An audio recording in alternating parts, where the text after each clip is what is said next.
जानो रोङै अखा हानायनि जाहोनाव पुथिमारि दैमानि जि बान्दो दंमोन बा जि माथावरि दङमोन बे माथावरिया बायस'नानै जोंनि जे गान्धीबारि बाथौ गौथुम बियाबनि आरो लोगोसेयैनो गान्धीबारि प्राइमारि बर' फरायसा आफादनि मुङै बे मोननै आफादनि मुङै जि 40 बिगानि मोनब्रै हाखर बे मोनब्रै हाखरनि जि बान्दो बायनानै जिखिनि जोंनि ना दङमोन बे नाया गथाय माने थांजोब्बाय। जोंहा खमैबो 40-50 लाखनि गेजेराव जोङो फाननानै मोनगौमोन।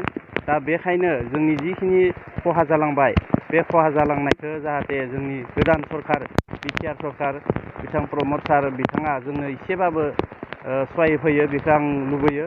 आरो लोगोसेयैनो जों बे हाखरनि जि फानना मोनोमोन जों बे फाननायजोंनो जों न'खरा सोलियोमोन।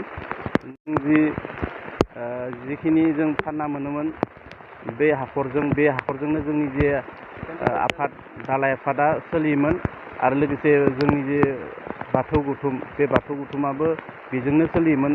दा देग्लायनि जि खहा जालांबाय बे खहा जालांनायनि जाहोनाव जोंनि जि सोलिनाय राहाया एसे गोथे जागोन।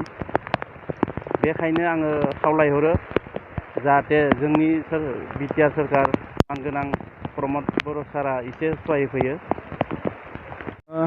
जे जुब जुब अखा हानायनि जाहोनाव पुथिमारि दैमाया जे बायनानै जे गान्धीबारि दुलाराय बर' फरायसा आफादनि मुङै थानाय आरो 3 नं खोला दिफिलि बाथौ गौथुमनि मुङै थानाय जि हरब्रै हाखर बे हरब्रै हाखरा दिनै पुथिमारि दैमाजों लोमसावनानै दिनै जिथुनाखि 40 लाखनिबो बांसिन जि जों फाननानै मोनगौमोन। दा बे नाया दिनै जोंहा गोबां खहा जालांबाय बांसिन जों फाननानै मोनगौमोन। दा बे नाया दिनै दैबानाजों खारग'लांबाय।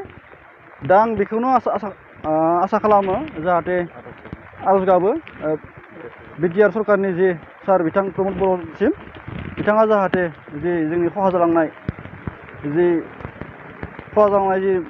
रांखौ जोंनो एसेबाबो जोंखौ हेफाजाब खालामो। आं बेखौनो बुंबाय।